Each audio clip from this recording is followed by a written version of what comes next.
Hi there, everyone. I hope I'm coming in now. It's a little bit of a soft entrance when you start using Instagram Live. You start an Instagram Live, it kind of like fades in, so I'm not sure exactly the moment that I can start talking. But I am streaming this, attempting to stream it in real time to YouTube. I've never done that before, um, but oh, there's me. So a bit of a delay, but let me just get the headphones in so you don't hear me twice. So I mentioned that I had the opportunity to ask my question to Congressman Frank Pallone. My name is Eric Antisell. I am running for the Republican nomination for U.S. Representative in the 6th Congressional District of New Jersey. I thought of an interesting way to show people that I'm always thinking about how ways of communication, and I think often about how a lot of my comprehension of the world is linguistic. Also, imagery is important to me. You can tell from my shirt that imagery is also important. But I wonder, when I put together, for example, I made a couple of video essays and I posted them to YouTube on my personal account.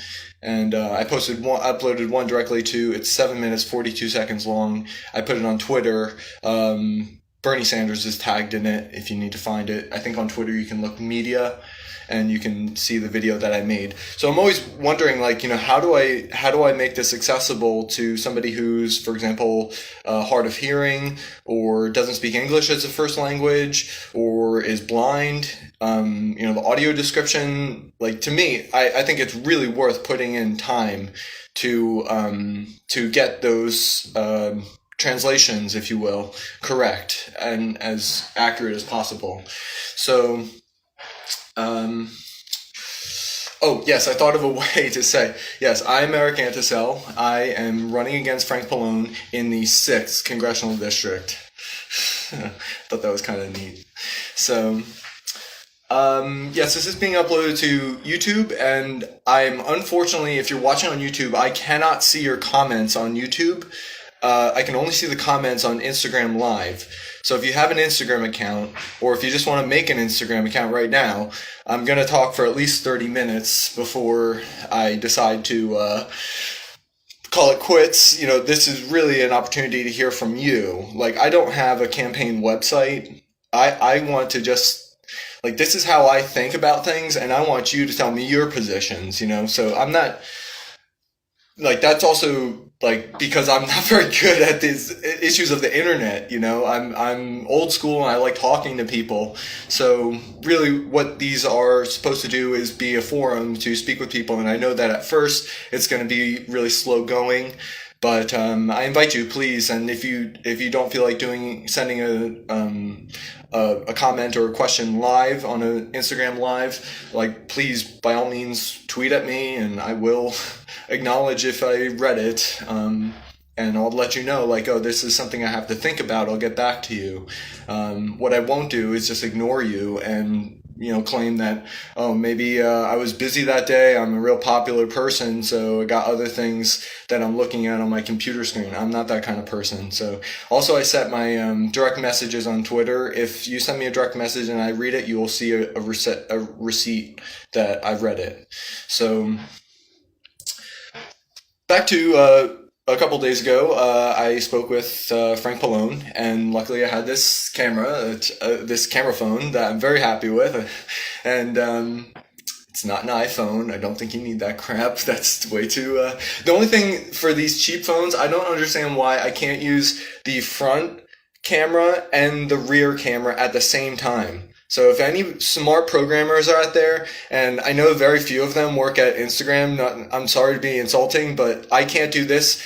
Instagram Live horizontal, you can't do that. Or the fact that I have to live stream this to YouTube is because if somebody leaves a comment during this Instagram Live, Instagram tells me that when the Instagram Live's over and I save it to my Instagram account, that all those comments get deleted. So I have no choice but to give YouTube, my business and traffic, whatever traffic might come to their website through this video streaming to YouTube, it's because Instagram thinks, yes, we're not even going to give Eric the option of including the comments, which I want to do because I want to show you what is it that I'm looking at that, if there's something I skipped over, there's a reason I skipped over that you can understand.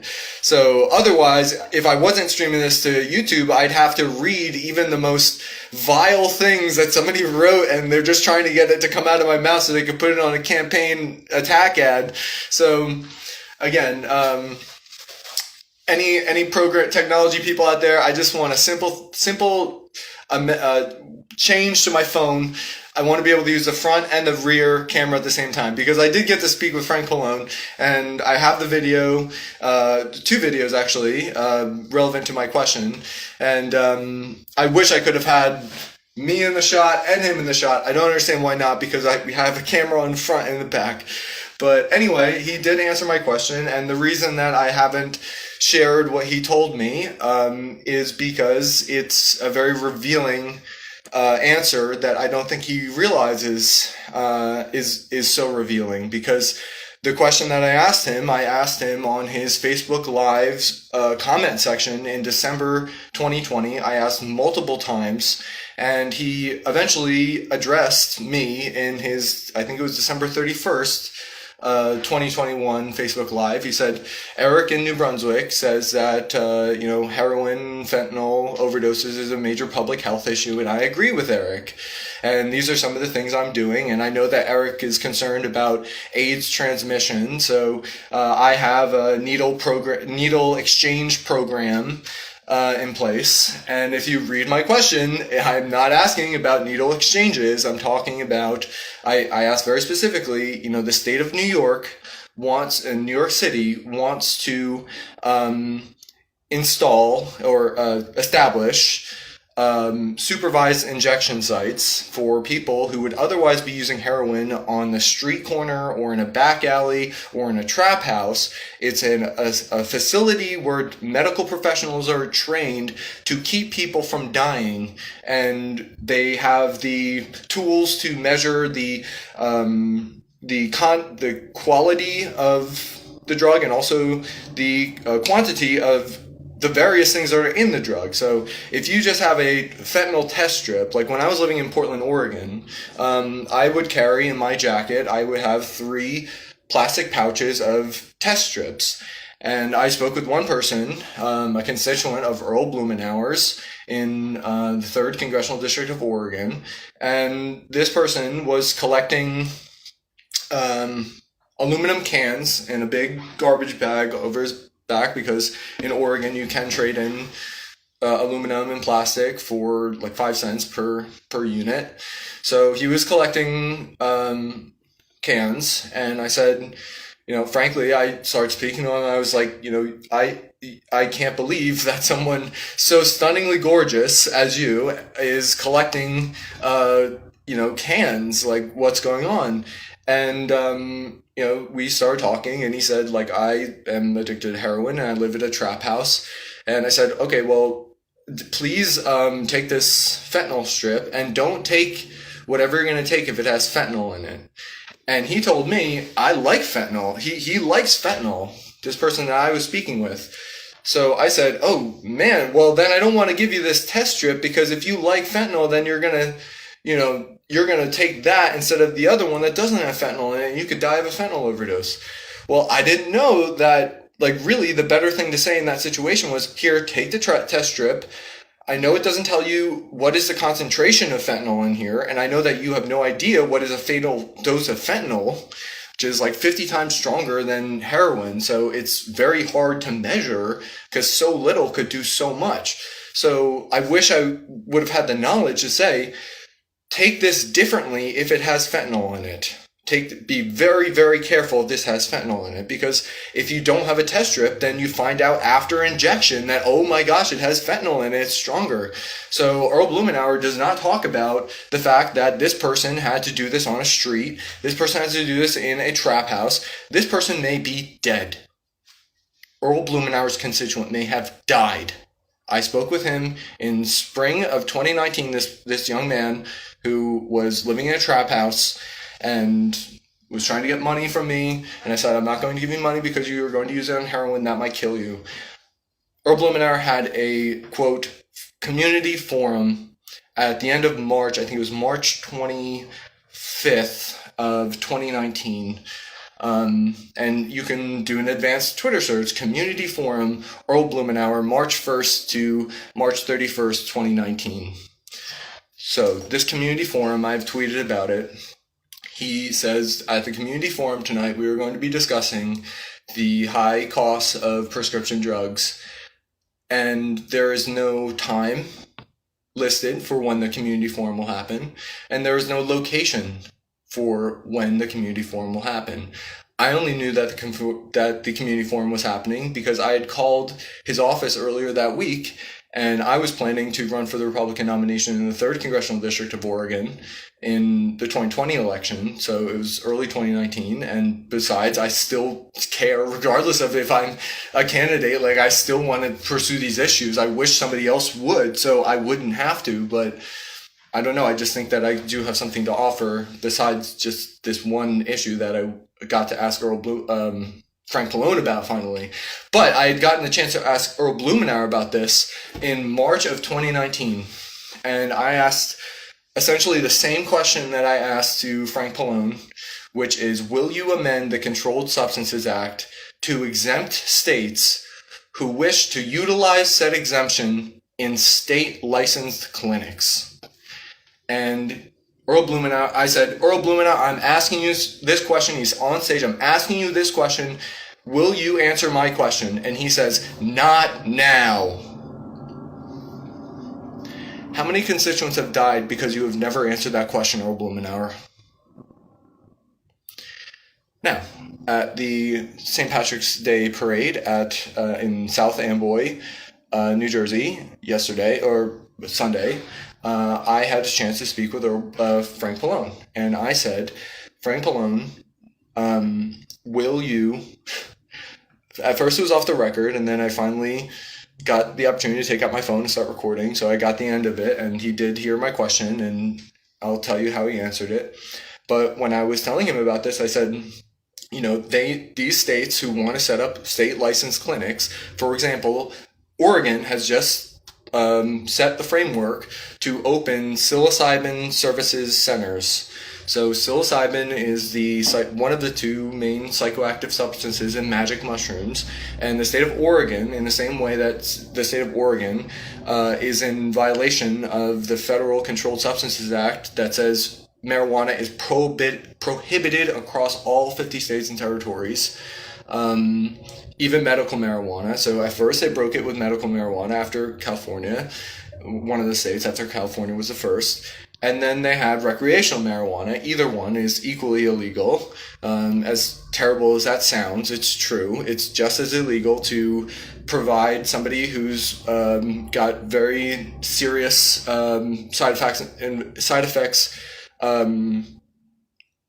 in Parkinson's disease. They may be diagnosed with Parkinson's disease. They might not be able to hold a spoon and eat cereal in the morning, but people like Loretta Lynch and Eric Holder and Merrick Garland still want to, regardless of whatever relief this could give your life, they still enforce this federal marijuana prohibition, this federal LSD and magic mushroom prohibition. They still think that they have the constitutional authority or the legal authority to do that. I don't think that they have the legal authority under the Constitution. If you look at the 10th Amendment and you look at the 18th Amendment, well, there is no equivalent to the 18th Amendment for magic mushrooms or marijuana or heroin. So those are all intoxicants that are not, I guess you could give somebody a lethal dose of heroin, and that could be a weapon. And if you're coming from another state and with the intent to hurt someone in another state, perhaps, but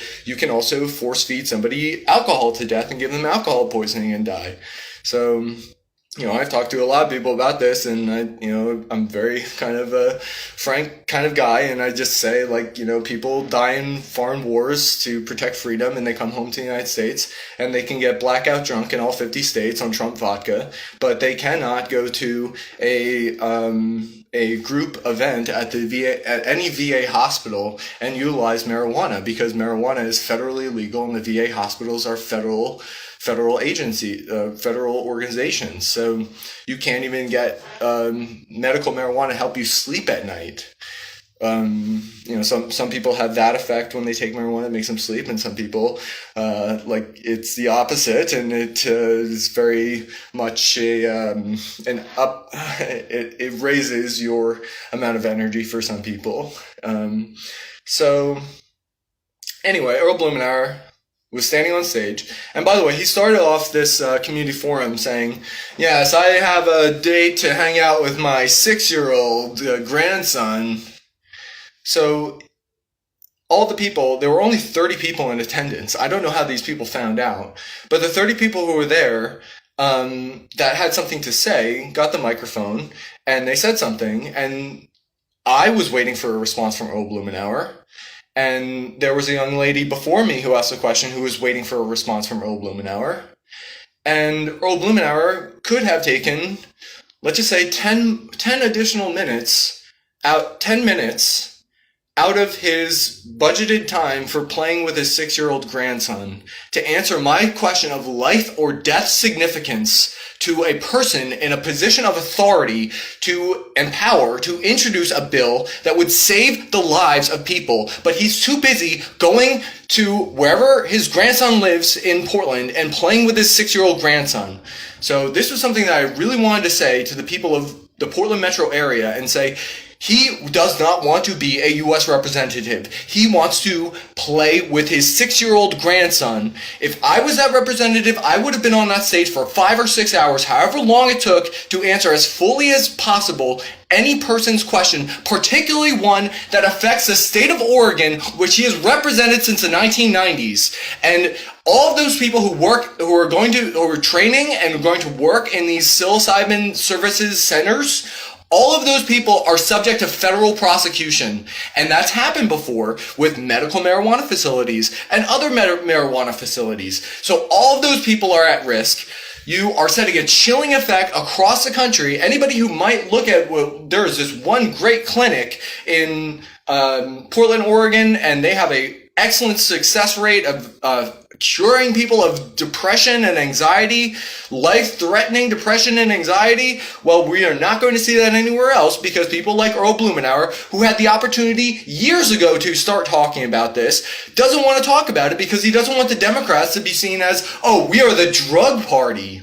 Well, they are the opioid back alley death party.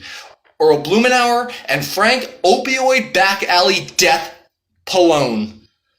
Those are your Democrats. They are more concerned about their popularity. And I would like to CC Representative of San Francisco, Nancy Pelosi, who had twice as many people die in her district in 2021 than of opioid overdoses, preventable opioid overdoses. More people died in her district in 2021 than died of COVID in her district in 2021.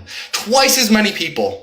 And she is the Speaker of the House, and she has not spoken a word about amending the Controlled Substances Act to allow states like California, like New York, like Washington and Oregon to open safe injection sites, because people, adults, who are engaged in a controversial act, that if they don't do it in the office of a doctor, they stand to die in a back alley. So you are not standing up for the rights of people's privacy with their doctor if you don't support the right to do something else besides abort a child, regardless of where you stand on that.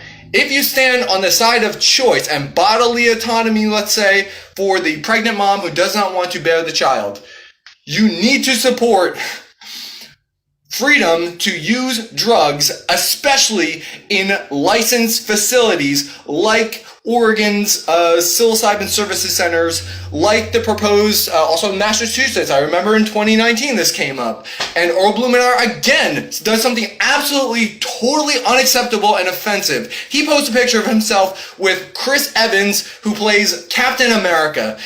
Chris Evans is from fucking North Shore, Massachusetts. I told him, Earl Blumenauer, you have other people in Massachusetts to speak with, and the caption on this picture with this fucking Hollywood celebrity is, oh, we're talking about innovative ways to talk about marijuana reform. Are you fucking kidding me? I am a fucking constituent, and this is a fucking celebrity from Massachusetts, and I'm looking at his face at the community forum, and I ask him the question, and he says, I'm not now going to answer it. So, you're lucky you didn't have a fucking staff member to take a video of that. I've called Earl Blumenauer's office several times requesting a recording of the community forum that he had in March of 2019, to which 30 people were informed and attended. And I said, you have 750,000 constituents who were not there, and you are withholding this information. You need to release that information. You need to release whatever recording you have. I'm sure you have some recording of it. And I know people in that district who have good excuses for not going, other than they didn't pick up Charlie can't even talk. Charlie is mute. Charlie, who lives in Gresham, cannot even call your office to ask, when is the next town hall? Let alone, how are we going to get his wheelchair on the various forms of public transportation? It's a mess. So, on behalf of Charlie in Gresham, Oregon, Earl Blumenauer, please, would you release this video of the community forum? Charlie is part of the community, and I'd like him to be able to hear it. So, like I said on Twitter, I am very much someone who will fight for what's right and hold accountable the people who are not doing what's right on both sides of the aisle. These are obviously Democrats I mentioned in the past. But when I spoke with Frank Pallone at the St. Patrick's Day Parade in South Amboy, it was very nice. I liked it. And, I said, Earl Blumenauer, I've never heard him talk about making this exemption for the people of his state. And Earl Blumenauer did endorse this ballot initiative, as I did, for psilocybin services in the state of Oregon. And what is he doing in the federal government? So I may have mentioned earlier that, in the Digital Town Hall number 2, which was the first one on Instagram, I pointed out that San Francisco, their congresswoman is Nancy Pelosi, and the people of San Francisco have ranked choice voting. And in the general election, New York City has it for primary elections. I don't believe they have it for general elections. So that's ridiculous. And because the Democrats are the power brokers in New York City politics, 90% of the New York City city council is Democrats. So I made a lot of really good tweets on Twitter. I've responded to a lot of the tweets from Frank Pallone and Pallone for NJ. And, he said, Florida is becoming a breeding ground for bad Republican ideas that we have to prevent from coming up to Washington D.C. And I said, well, look at the the composition of the New York City Council. And I could have also pointed out whatever the Chicago Council is, and Seattle and Portland it's nonpartisan, but they're all Democrats. And Los Angeles, too, is probably all Democrats. All these cities. And you look at New York City, just for one example, and it's okay, is this a breeding ground for good ideas that we want to, advance to Washington, D.C.? I mean, you can't blame the Republicans. New York City should be the breeding, the example of this is the utopia that the Democrats will, our reasoning and our policies, we should bring that to the whole world, the whole country. And just look at how much of a catastrophe New York City's government is. I mean, it's just a catastrophe. But I'm not going to get into New York City politics. The one thing that's relevant is amending federal law to allow New York City to make their own decisions about we want a facility that people can come to so they don't die in a back alley because they're using opioids, and we have to know how to we have to keep them alive, and their lives matter too. Their lives matter too. Their lives matter. So Democrats don't believe that. Take it to the bank. As of today, Tuesday, March 22nd, they do not believe the lives of people who use drugs matter. They also don't believe in science. They don't believe that an adult should be able to contact a university or anyone else doing structured research on experimental drugs that may affect their mental health. For example, the Democrats do not talk about allowing people to just go to a neurologist and say, like, I'd like to take LSD, whether it's in this office or at home, it doesn't matter, but I'd rather take it here, and that way you can at least get some vague data from my head and try to, eventually, refine what it is you're testing, but you can't do that. Democrats don't talk about it. So people, I guess, if you just want to use these drugs, you cannot even, how much training do you have in, setting up tests and controlling for variables, and they don't believe in any of that. So I sent an email to the White House in February, and I suggested that people who are serving sentences that as a society, I don't think we want to be commuted. But if you're serving a long sentence and you have years and years ahead of you to be incarcerated, one of the things that you might be able to do with your life to make a contribution to the world is volunteer without having anything in exchange for this volunteering other than your satisfaction with yourself that you have contributed to the world with your human life, advancing our knowledge of the human brain. And we should be offering people who have long sentences ahead of them, would you like to help us understand how LSD affects the human brain, or how mushrooms affect the brain, etc. So, I don't know. Joe Biden's a Catholic, so I guess he just believes in letting people rot to death in a hellish environment until they die, and then I don't know. So, what else do we have to talk about? In several different lists here. Oh, yes. So, Earl Blumenauer and the 4 other members of the House of Representatives who represent Oregon, and the 2 senators from Oregon, Jeff Merkley and Ron Wyden, have not a single word on their websites about the Cascadia subduction zone, or the threat posed at the Cascadia fault line. This is going to be, as I understand it, the biggest natural disaster in recorded American history. And there are some districts, most of the congressional districts in Oregon are along the coast. So you have Suzanne Bonamici, and you have Peter DeFazio, and you have Earl Blumenauer in the Portland metro area, which is Portland not because it's on the seacoast. It's not a seaport, it's a river port. So Portland is not necessarily on the coast, but certainly within the Cascadia subduction zone. So huge Richter 9 scale earthquake. And even the easternmost congressional district, which is like half the state, and I believe it's a Republican still. It was another Republican, now there's a new one. They don't know. They don't know this. I don't know. Earl Blumenauer, I'm sure, has heard about the Cascadia subduction zone.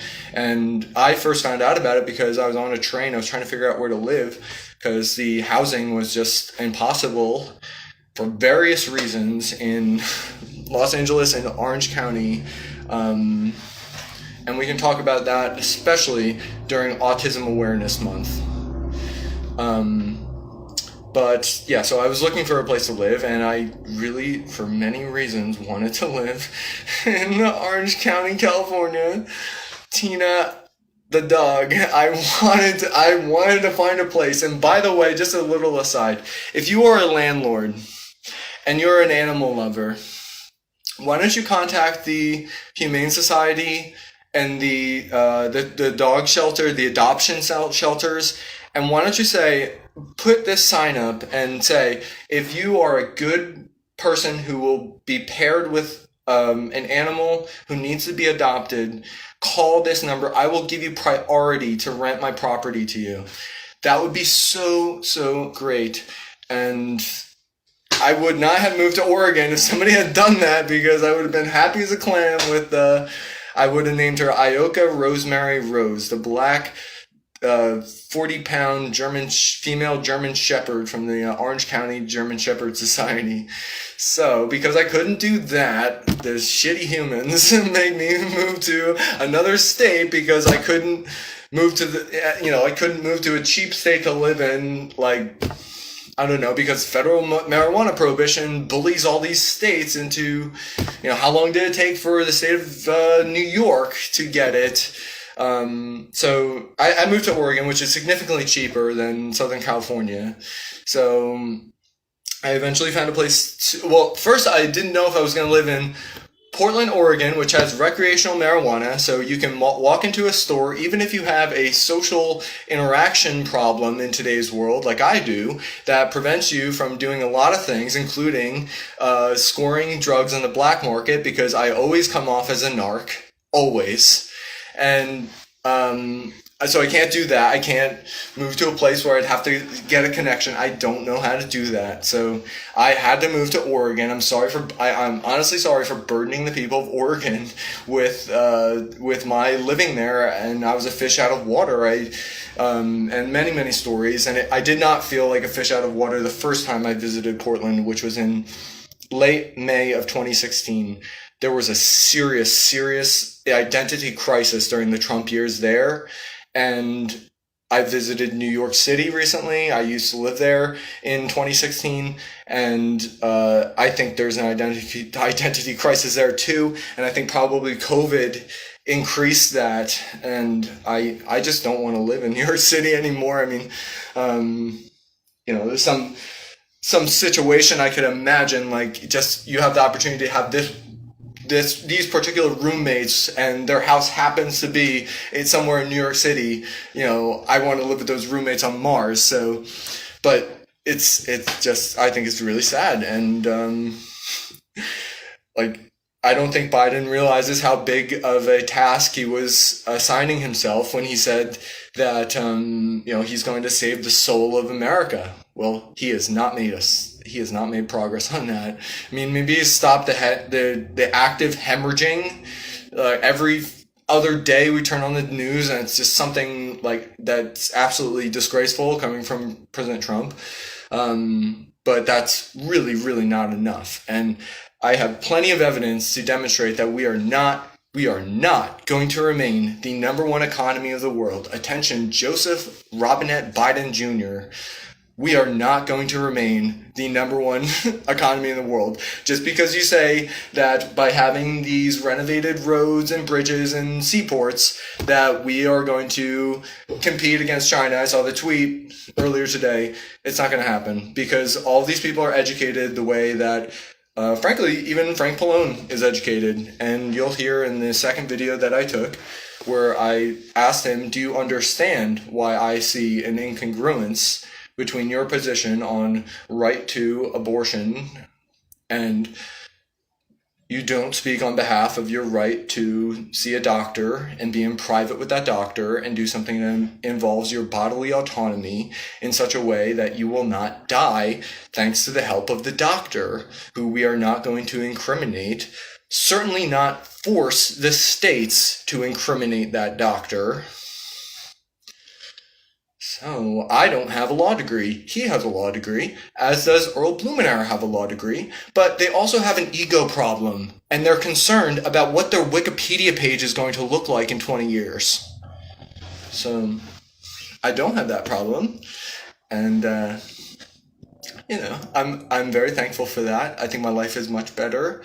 I have a much cleaner conscience. And, for example, if somebody asked me a question like I asked at the end of the parade to Frank Pallone, I said, Frank Pallone, you have not had a town hall since your virtual town hall in June 2020. And before that, you hadn't had a town hall since May of 2019. Why have you not had a town hall? Why did you not have a town hall in 2021? When will you produce an answer to that question? Will you produce an answer to that question? Do you understand my concern in presenting this question to you? I don't know his response to any of those questions. I really don't. If somebody asked me, if somebody had something on me so Frank Pallone is trained as a lawyer, and lawyers know the concept of self-incrimination. So that's when you don't admit that you did something wrong. You let somebody else prove that you did something wrong. So that's why he would not tell me, yes, I hear you that I have not had a town hall in the entire year of 2021.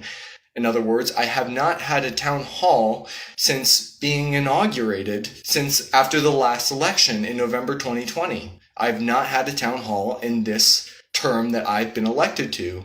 And I'm going to give you a full explanation. And this is the venue that you'll get the explanation if he couldn't give it to me now. But he's a liar. Lawyers are sometimes liars. And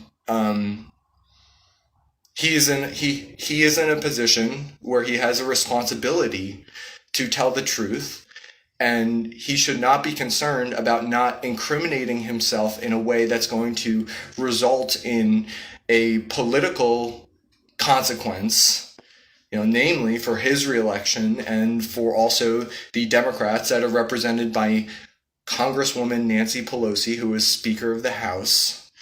So that's the kind of person that you're getting with me. I'd like to think that I have a good way, an incisive mind on legal matters, but also, I really earnestly believe if we are going to have a government which you cannot, you cannot decline the government. You have to physically move, even if you have your house here. The government is there for better or worse. But I think so long as it's there for better or worse, you need to have people like me in the government as a representative, not as a career, unless I'm just really, really good at it. I'm not saying that I'm planning that secretly. I'm just saying I could imagine somebody who's very honest and will work to do the right thing even when it does not equate to popularity. For example, amending the Controlled Substances Act to, as I said before. I can think of certain people who have been in the government a long time, and they don't have the kind of outreach that they similarly have limited outreach, sometimes even less outreach to and face-to-face engagement than Frank Pallone has. But I'm not going to name drop, because actually in the second town hall, digital town hall number 2, which is the first one I put on Instagram, I made a comment that was too general about another person who's running for the Republican nomination for the 6th Congressional District, about Sue Kiley. So I watched her announcement video on her website, and I do, now, after watching it again yesterday, I'm reminded of this moment that was just, what's the word? It's a key that was off in my head, a note that was just off key. And, it struck a chord in me in a bad way, but it is kind of in the middle of this speech. So when I started watching the speech, I was just relieved, because the other people, according to Ballottopia, that's what I was going off of.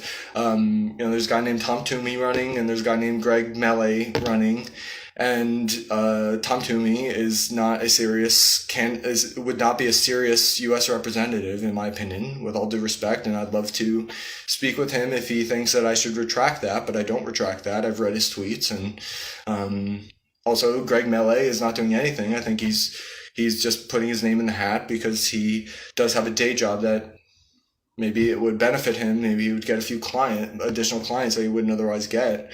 But he's not doing what I'm doing right now. So that's why I ran. And I before I decided to run, I sent Sue Kiley a message with this idea of digital town halls, 30 minutes a day at least, 5 times a week. And it said, we will respond to you within 42 hours. She didn't respond to me.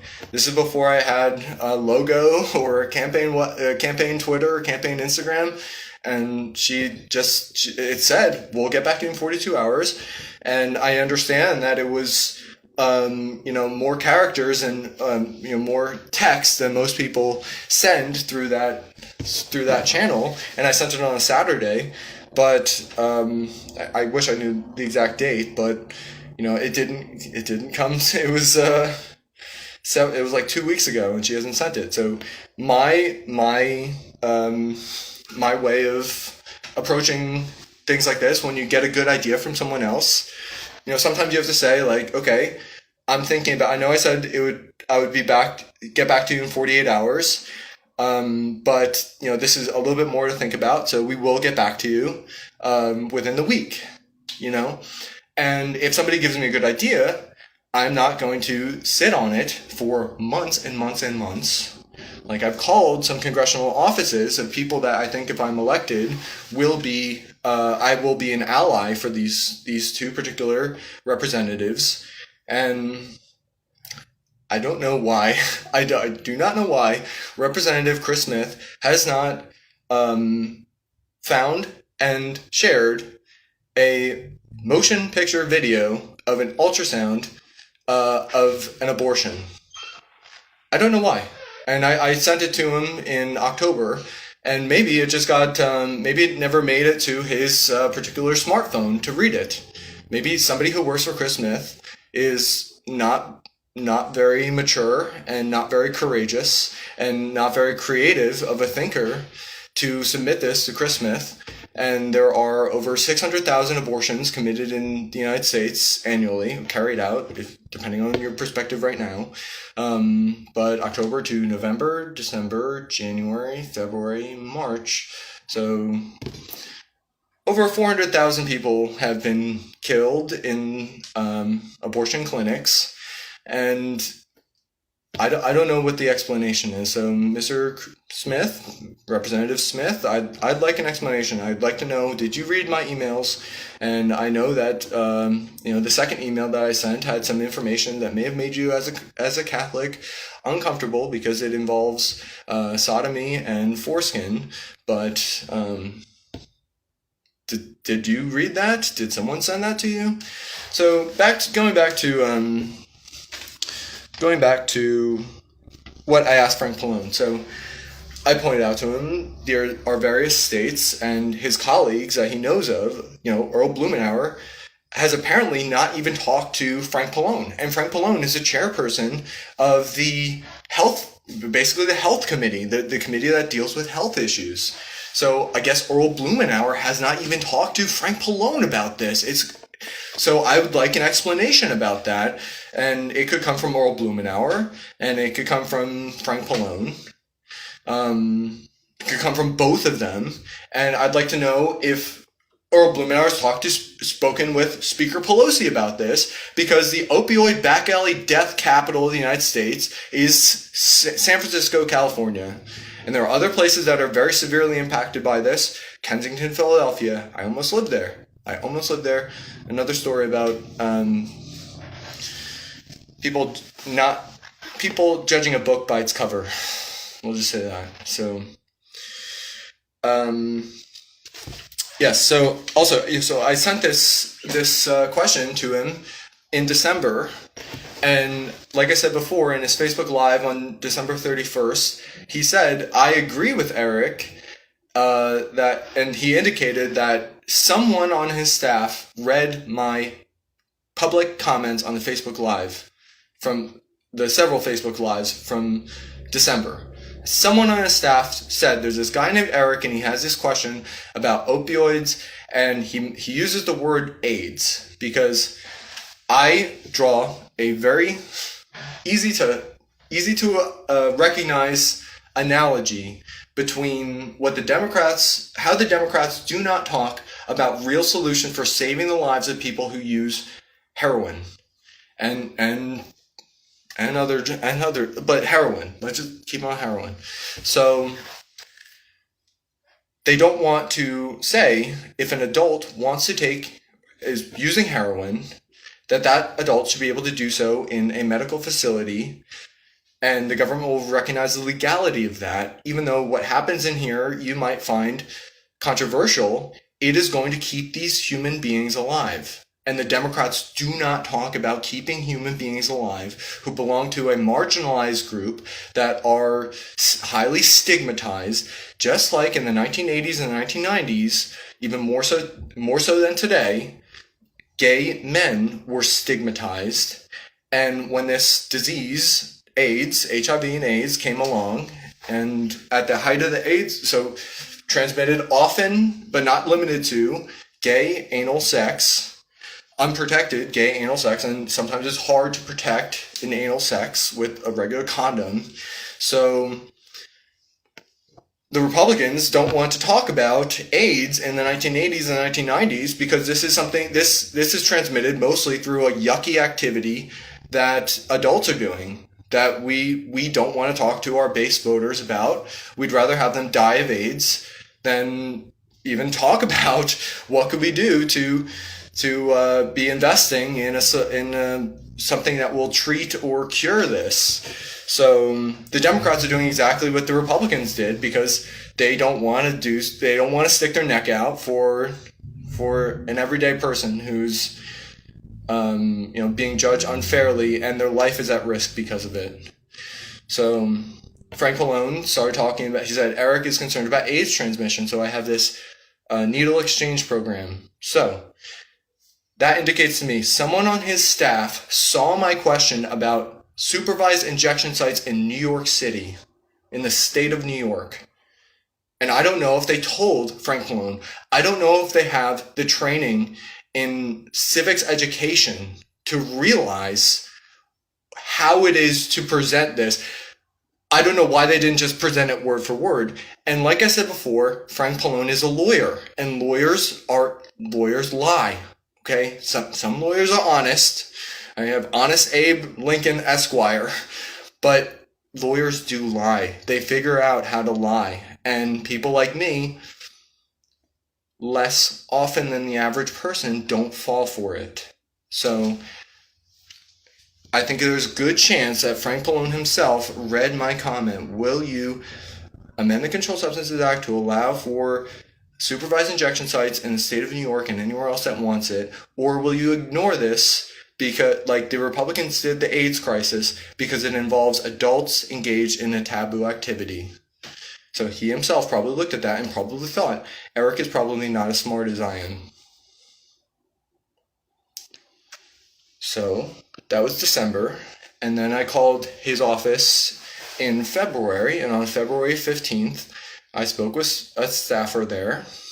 I mentioned in the last town hall, digital town hall number 3, which is the second one uploaded to Instagram. It's from Instagram Live. I mentioned she laughed at me, and it turns out I have a recording of that. And apparently she did not forward my question, because that was February 15th, and I spoke with Frank Pallone on March 20th. And on March 20th, Frank Pallone told me, I'll look into it, and I'll get back to you. He didn't say, I have been looking into this since December of 2020, or since December of 2021. I haven't been looking into this since February of 2022. I will start at some point, starting today, Sunday, March 20th, 2022, looking into this. So something is seriously fucked up with his staff, and that will not happen in my office. If it does happen, there will be accountability. And I'm the person at the top of this organization to take responsibility for things like this. And he has a lot to account for, because there is that video from the Facebook Live of December 31st or 30th, I think it was the 31st of 2021. And I have him on video here saying that he will look into it and get back to me within a few weeks. So I hope to hear from him in a few weeks. I did ask, when will you make a public remark about this, so that I know that you are working behind the scenes, speaking with people. And he said, a few weeks. He wouldn't specify how many weeks that was, but hopefully by May 1st, we'll have like a press conference with him and Nancy Pelosi and Earl Blumenauer and whose ever district in New York City they want to have the supervised injection site, and they have a lot to account for. They really, really do. And I know I said that I was going to share. Well, that is sharing his response. He said I will look into it, and yeah. So let's see what else I have on here.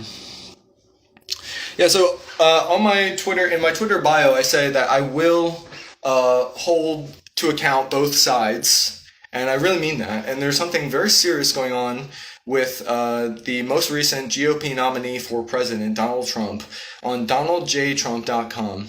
I don't know how to get the word out about this. I did tweet yesterday a screenshot of what you see on a mobile device when you go on to donaldjtrump.com, and it's a photograph of it's a gold color photograph of names of the top donors, and Donald Trump alleges that he's a billionaire, and he's soliciting donations from people whom he inspires and who do not realize there would be no reason to give money to a billionaire on donaldjtrump.com. So I sent that out. I retweeted it and tagged the GOP, the Republican National Committee, and the chairwoman of the GOP, whom I remember to have said in February or March of 2013, when Bill Weld announced that he was running for the Republican nomination for president, and she said, "Why would you want to run against this guy? Why would you want to run against this guy?" Yeah, and also check out the color scheme if you click the tab button on his donaldjtrump.com. Just shout out to anybody who's out there who's not a Russian oligarch, who will recognize why that's a little fishy to put red, white, and blue in that order. So lots of things to flush down the toilet, politically speaking, and electoral politics. And also just how these people who are elected will exercise the powers that they have. And one of the big powers that you have is just admitting things and being honest with people and facing people and accepting that, we are imperfect, but hopefully we still have life ahead of us to continue to right the wrongs that we have done. And in some cases, like President Joe Biden, Lord knows he has some serious wrongs in his life to right. And yesterday I was watching videos of from Senator Cory Booker. He uploaded to YouTube a couple of years ago. He has since disabled comments on his YouTube uploads, and I don't know why. I called his office a couple of weeks ago asking why, because there were certain things that I really wanted to comment, and they're like thoughtful things that I wanted to comment, and I don't understand why. Honestly, Senator Cory Booker's office is so one-directional that if you want to watch Senator Cory Booker's video, you sit there and shut up and just listen to what he has to say, and I can't comment something thoughtful to the 400 other people who watch those videos. But this was years ago during the Trump administration. He was talking to Bill Barr, who I think it was in a confirmation hearing, or maybe they asked him to come in and answer some questions after he was confirmed. But I'm just so frustrated that Cory Booker has said so many times. He quotes Brian Stevenson, "In this country, you are better off if you are rich and guilty than poor and innocent." And is there any high-profile case right now in the United States that someone is obviously rich and obviously guilty. He wrote an entire memoir incriminating himself that was released within the 5-year statute of limitations on violations to the Controlled Substances Act. He is a white person with a very powerful father named Joseph Biden, and this person incriminates himself to manufacturing crack cocaine. And I don't know how much if you manufacture it, like if you put it in a casserole dish and now you have intent to distribute, I have no idea, but probably enough to intent to distribute. And he talks about he brought it on an airplane from the East Coast to Los Angeles. That's interstate trafficking. That's 5 years in federal prison. And, he's soliciting it and in multiple places. I'm sure that he's driven from, he was in a car one time. He was in a car with Beau Biden's badge, because Beau Biden was the Attorney General. So, it was in Beau Biden's car with Beau Biden's badge, and it's a bag of crack cocaine. And I'm sure, I didn't read the book, but I'm sure he's driven from from Las Vegas to Los Angeles, and that's interstate trafficking again. So 85% mandatory minimum, like Senator Joe Biden talked about in the 1990s. He was defending it. You serve 85% of your term in our federal system. So Cory Booker has not pointed this out, no matter how many times I try to contact him and point this out to him, that Hunter Biden served 0% of his 85% mandatory minimum of at least 5 years in prison. I don't know if they would do concurrent or consecutive terms, but at least, 3.5 years in federal prison. So why is Hunter Biden, why did Attorney General Merrick Garland not prosecute Hunter Biden for drug crimes that Attorney General Merrick Garland and his affiliates prosecuted other people for? So, also, Attorney General Loretta Lynch. This started in 2015.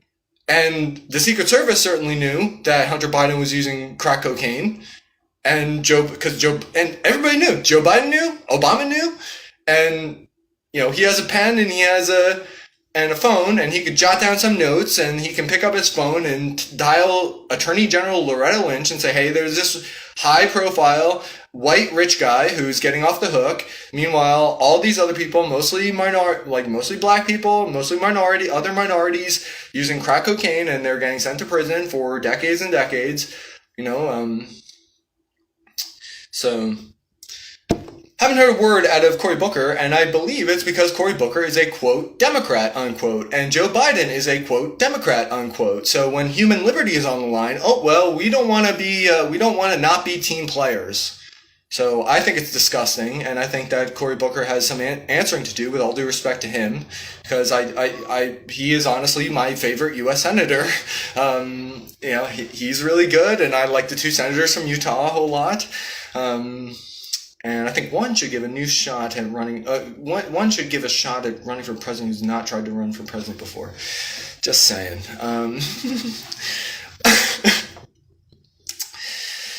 Yes, and let's see. Speaking of Republicans, so I think I just have a few more minutes here. I sent Declan O'Scanlan a tweet. Because at the parade, and I wrote about this on Twitter, he said, follow me and I'll follow you back, because, it sounds interesting, what you have, I'll check it out, so follow me and I'll follow you back. So I followed him, and he's been active on Twitter, and he didn't follow me back. So I tried to engage with him and show him, what kind of thinker I am in the Republican Party, but just in general, he seemed to we kind of got along. So, I don't know, maybe he just does that with everyone, he's just faking it. But, I said, no one should get a job in law enforcement because they put Republican on their application, like Sheriff Sean Golden of Monmouth County, New Jersey did. Will you work to change the law that established partisan elections for sheriff? What is a Republican sheriff? What is a Republican police officer? It's absolutely true. You should. And Sean Golden is the chair of the Monmouth County Republicans, and he would not have his job, there's a good chance he would not have his job if he did not win the primary to be Republican chief law enforcement officer. So this is obviously true, and Declan O'Scanlan has the endorsement of the Monmouth County Republicans in the primaries, etc. But this is an example of you need to be able to speak for people that are we going to be happy that you did the right thing and not care about the feelings of the people who will be mad that you did the right thing, like calling for the elimination of partisan elections for sheriff. No one in law enforcement should have that job because they put Republican on their application, including Monmouth County Republican organization chair and Monmouth County Sheriff Sean Golden. So I just think it's interesting. Also, I was looking up information on Jen Beck. So I mentioned in the second one on Instagram here. I really like Jen Beck. She turned out to be like a really cool senator. And people are trying to get her to run for or be tapped to be lieutenant governor. Chris Christie picks Monmouth County Republican Sheriff Guadagno.